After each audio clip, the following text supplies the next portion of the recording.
ठीक है, तो मेरे प्यारे दोस्तों, आज हम लोग फिर से संस्कृत लिटरेचर का सेकेंड लेक्चर लेके आया हूँ। Good morning, good morning, a lot of very good morning, very very good morning मेरे दोस्त, मेरे साथियों, मेरे प्यारे दोस्तों। सेकेंड लेक्चर में हम लोग पढ़ेंगे मंगलम में 3 से श्लोक बच गए थे, उसके बारे में हम लोग बेसिकली आज उसको समाप्त करेंगे इस चैप्टर को। उससे पहले मैं आपको बता दूं कि जो मंगलम है वो संस्कृत का प्रथम चैप्टर है और पिछले क्लास में हम लोगों ने ऑलरेडी 2 श्लोकों को पढ़ा था और उसके श्लोक को काफी बेहतरीन तरीके से मैंने आपको बताने की कोशिश की थी। और हमारा चैनल का नाम है बड़ा कैरियर पर आप सभी भाई को स्वागत है। अगर फर्स्ट वीडियो अच्छा लगेगा तो वीडियो को प्लीज सब्सक्राइब करिएगा, कमेंट करना ना भूलें और जितना सब्सक्राइब करेंगे उतना एनर्जी के साथ मैं अगले नए वीडियो लेकर आऊंगा। आपका सब्सक्राइब ही मेरा एक नई ऊर्जा लेकर आती है, नई एनर्जी के साथ मैं सारे चैप्टर को वीडियो अपलोड करूंगा। ठीक है, तो मेरा डिस्क्रिप्शन बॉक्स में SK यादव गुड्डू सर के नाम से है और अगर आपको वीडियो अच्छा लगेगा तो प्लीज सब्सक्राइब करना ना भूलें। तो हम अपनी कहानी को आगे ले जाते हैं। हमारा जो चैप्टर था, जो हम लोग ने पिछले अध्याय में पढ़ा था, उसका नाम था मंगलम। और मंगलम का जो प्रथम पाठ हम लोग का था वो मंगलम था। फर्स्ट जो चैप्टर था बाबू, उसका नाम था मंगलम। ठीक है, तो मंगलम जो है, मंगलम का शाब्दिक अर्थ मैंने पिछले क्लास में आपको बता चुका हूँ कि मंगलम का शाब्दिक अर्थ जो होता है वो कल्याणकारी होता है। क्या होता है? कल्याणकारी, है ना। उसके बाद इसमें टोटल 5 श्लोकों को शामिल किया गया है। हम लोग पिछले क्लास में जो भी सीखा, हम लोगों ने जो जानने की कोशिश की, जो जाना, उसको फिर से एक बार रिकॉल करते हैं। मंगलम में टोटल 5 श्लोकों को शामिल किया गया है। मंगलम में कुल 5 मंत्र है। मंगलम की जो महिमा है वो सभी जगह गाई जाती है, सभी जगह को सर्वत्र बोला जाता है। मंगलम को उपनिषद से लिया गया है। उपनिषद के रचयिता भी वही है जो मंगलम के है, अर्थात महर्षि वेद व्यास जी हैं, है ना। तो इसमें छोटी छोटी बात बताया था मैं। उपनिषद 108 होता है, वेद 4 होता है, वेदांत जो होता है वो 6 होता है, पुराण 18 होता है। ठीक है, और इसमें हम लोगों ने पहला श्लोक को पढ़ा था। फर्स्ट श्लोक था हिरण्मयेन पात्रेण सतस्य पिहितं मुखं तत्त्वं कुसं पावरिनु सत्य धर्मादृष्टे। इसका मतलब हुआ कि हे सूर्य, सत्य की जो मार्ग है, सत्य की जो रास्ता है मेरे दोस्त, मेरे साथियों, सत्य का जो द्वार है, जो मुख है, जो पथ है, वो सोने जैसा चमकता हुआ आवरण से ढका हुआ है, सोने के बर्तन से ढका हुआ है, स्वर्णमयी पात्र से ढका हुआ है। अगर आप सत्य धर्म को देखना चाहते हो, अगर आपका अभिलाषा, अगर आपकी डिजायर, अगर आपकी इच्छा सत्य से मिलना चाहता है, सत्य के बारे में आप जानना चाहते हो, तो शोक रहित होकर जीवन यापन करें। आपकी मुलाकात सत्य धर्म से हो जाएगी। फाइनली मेरा फर्स्ट श्लोक यही था और प्रथम जो श्लोक है वो हम कल भी बताए थे आपको कि ईशावास्य नामक मंत्र से लिया गया है, ईशावास्य नामक उपनिषद से लिया गया है ना। उसके बाद सेकेंड श्लोक भी मैंने काफी बेहतरीन तरीके से आपको पढ़ाया था पिछले क्लास में, है ना मेरे लाडले। आपको मैं बताऊं कि सेकेंड जो श्लोक था, सेकेंड श्लोक ये था अनोरण्यान महतो मह्यान, अनोरण्यान महतो मह्यान आत्मस्य जंतोर निहितो गुहाय तम क्रतु पश्यति भीत शोको धातु प्रसादनम महिमाना आत्मना। सेकेंड जो श्लोक है, सेकेंड श्लोक का भावार्थ हम लोग फिर से दोहराने की कोशिश करते हैं, उसे हम जानने का एफर्ट लगाते हैं, प्रयास करते हैं। ध्यान से सुनेंगे प्लीज, कंसंट्रेट। बोला गया है कि सूक्ष्म से सूक्ष्म, छोटा से छोटा, सूक्ष्म से सूक्ष्म, छोटा से छोटा और बड़ा से बड़ा, महान से महान, विशाल से विशाल, इस दुनिया में जितने भी, इस संसार में जितने भी प्राणी हैं, सारे प्राणियों के दिल में, हृदय में एक आत्मा वास करती है।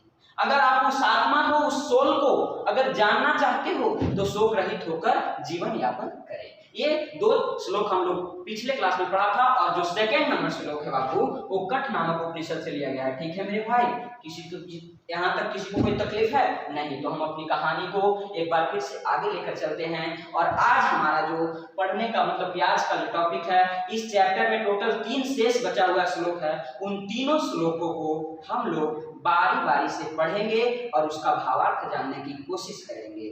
ठीक है, तो हमारा आज का जो 3rd नंबर श्लोक है साथियों, वो 3rd नंबर श्लोक अगर आप किताब पलटाओगे तो आपको 3rd नंबर श्लोक लिखा हुआ मिलेगा, सत्यमेव जयते, सत्यमेव जयते, सत्यमेव जयते नानिरितम, सत्यमेव जयते नानिरितम, सत्येन पंथा विदितो दिव्यानाम्, सत्येन पंथा विदितो दिव्यानाम्, विदितो दिव्यानाम्, येना क्रमंत ऋषियो, येना क्रमयन्त ऋषियो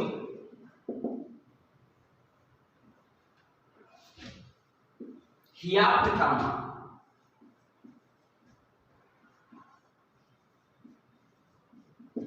यत्र तत्र सतस्य परम निधानम्।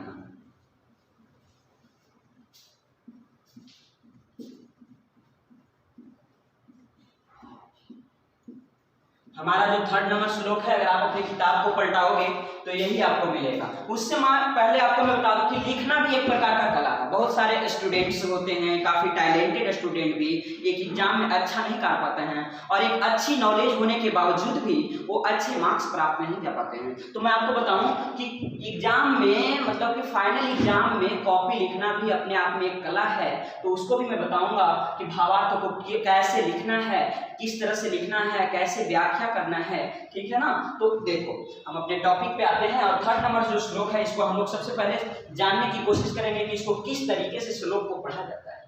कहा गया है, वो एक बात मैं बताऊं आपको कि संस्कृत एक ऐसा सब्जेक्ट है जो सबके आत्मा में वास नहीं करती। ऐसा नहीं कि आपको मैं बोल दिया कि संस्कृत सबके आत्मा में वास नहीं करती तो आप कॉपी कलम साइड कर देना कि सर तो बोले थे संस्कृत आत्मा में वास नहीं करता। ऐसा कुछ नहीं है, बस आपको एफर्ट लगाना है, प्रयास करना है। Practice is makes man perfect. प्रयास करने वाले को हमेशा काम, मतलब ये सफल होते हैं लोग। कहा गया है सत्यमेव जयते नानिरितम, सत्यमेव जयते नानिरितम, सत्येन पंथा विदितो दिव्यानाम्, येना क्रमंत ऋषियो ह्याप्त कामा, यत्र तत्र सतस्य परम निधानम्। इसका भावार्थ जानने की कोशिश करेंगे। आपके पास करेंसी, आपके पास जो क्वाइन होता है, क्वाइन 1 रुपया का क्वाइन आप देखोगे, सिक्का लोगे तो उसमें नीचे लिखा होता है सत्यमेव जयते। सत्यमेव जयते का मतलब होता है सत्य जीतता है या सत्य नहीं। सत्यमेव जयते, सत्य जीतता है, हमेशा सच्चाई की ही जीत होती है। सत्य जीतता है, असत्य नहीं। कहा गया सत्य परेशान हो सकता है कुछ देर के लिए, लेकिन सत्य कभी पराजित नहीं हो सकती है मेरे दोस्त, ठीक है ना मेरे भाई। तो देखो सत्य जीतता है या सत्य नहीं। सत्येन पंथा विदितो दिव्यानाम्, सत्य पंथा का मतलब रास्ता होता है, सत्येन पंथा मतलब सत्य के रास्ता पर, विदितो मतलब विस्तार होता है, देवयाना, देवयाना का मतलब होता है देवता के मार्ग पर चलने वाले। देवता बोलो, भगवान बोलो, रब बोलो, अल्लाह बोलो, कुदरत बोलो, गॉड बोलो, कुछ भी बोलो यार, कुछ भी बोल सकते हो, है ना। तो ये ना क्रमंत ऋषियो ह्याप्त कामा, यत्र तत्र सतस्य परम निधानम्।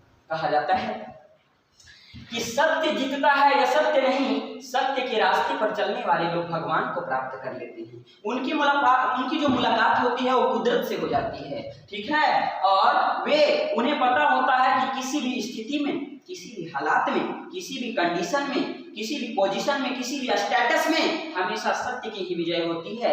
इसलिए जो ऋषि लोग होते हैं, जो ज्ञानी लोग होते हैं, जो लिटरेसी व्यक्ति होते हैं, वो हमेशा सत्य के रास्ता चुनते हैं, सत्य की रास्ता को अपनाते हैं, है ना। तो इसको अगर हम लोग अरेंज करके बोलने की कोशिश करें तो इसको इस तरीके से, बेहतरीन तरीके से लिखेंगे आप कि हे सूर्य, सत्य हमेशा सत्य की जीत होती है, असत्य की नहीं। सत्य के रास्ते पर चलने वाले लोग भगवान को प्राप्त करते हैं, उनकी मुलाकात भगवान से हो जाती है, क्योंकि उन्हें मालूम होती है, जो अच्छे लोग होते हैं, ज्ञानी लोग होते हैं, ऋषि लोग होते हैं, उन्हें पता होता है कि हमेशा किसी भी स्थिति में हमेशा सच्चाई की जीत होती है। इसलिए वे सत्य के रास्ते पर चलना पसंद करते हैं, है ना। और ये जो 3rd नंबर श्लोक है मेरे दोस्त, ये मेरे भाई, वो लिया गया है कहाँ से साथियों। आपको मैं बताना चाहूँ कि जो 3rd नंबर श्लोक है वो मुंडक नामक उपनिषद से लिया गया है। कहाँ से लिया गया है? मुंडक नामक उपनिषद से। यहाँ पे लिखता हूँ मैं ऐसे, मुंडक, और नंबरिंग दिया होगा, मुंडक 316 से लिया गया है, ठीक है। तो इसका भावार्थ अगर आप लिखना चाहो तो इस तरीके से आप लिख सकते हो। इसका जो भावार्थ है उसको आप इस तरीके से लिख सकते हो कि हे सूर्य सत्य जीतता है, सत्य जीतता है, असत्य नहीं।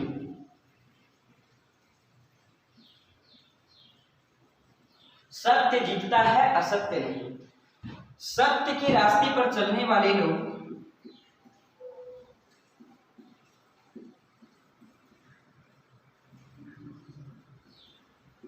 सत्य के रास्ते पर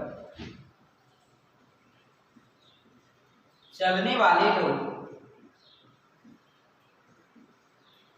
भगवान को प्राप्त कर लेते हैं।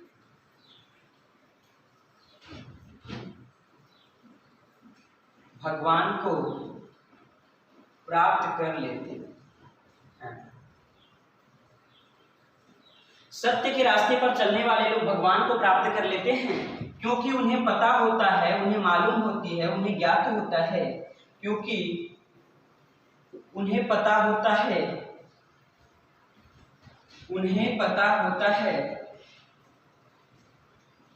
कि किसी भी स्थिति में, किसी भी कंडीशन में, किसी भी हालात में, किसी भी स्थिति में, ये यहाँ पे छूट गया, किसी भी स्थिति में हमेशा सत्य की ही विजय होती है। सत्य की ही विजय होती है। ठीक है। और ये जो श्लोक है, उपयुक्त जो श्लोक है दोस्तों, उपयुक्त जो श्लोक है मेरे दोस्त,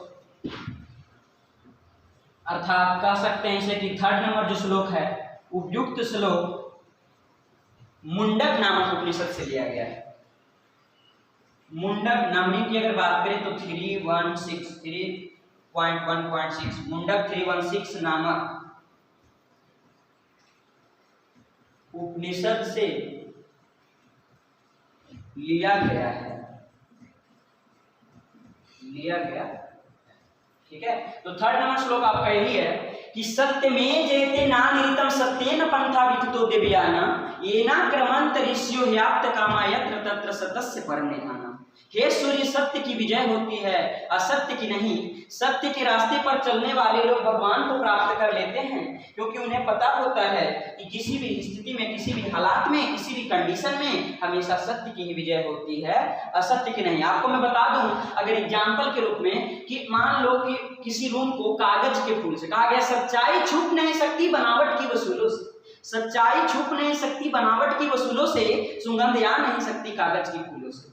देखो अगर हम लोग एक एग्जाम्पल के रूप में बात करें, एक लॉजिक लेकर आए, एक नमूना के रूप में अगर हम बात पेश आए तो इस तरीके से बोल सकते हैं आपको कि मान लो कागज का फूल इस रूम में बहुत 50 लाख का या 50,000 का या 10,000 का कागज का फूल बनवा लेंगे तो क्या उसमें सुगंध आ जाएगा? नहीं। लेकिन 1 रुपया का कोई भी फूल ले लो, मैरीगोल्ड ले लो, मैग्नोलिया ले लो, जैस्मिन ले लो, कोई भी फूल ले लो, 1 रुपया का गोल्ड मैरीगोल्ड ले लो, माय गॉड क्या जिंदगी है यार, उसमें सुगंध हमेशा वो अपनी खुशबू रंग लाएगी, वो खुशबू वो अपना आइडेंटिटी दिखा देगा। इसलिए सच्चाई होती है मेरे दोस्त। ठीक है। तो कहा गया है, इसको एक बार हम एक आखिरी बार रिपीट करने की कोशिश करते हैं, उसके बाद हम लोग 4 नंबर श्लोक को पढ़ेंगे। कहा गया सत्य में जयते नानिरितम सत्येन पंथा विदितो देवयाना येना क्रमंतरिष्यो ह्याप्त कामा यत्र तत्र सतस्य परम निधाना।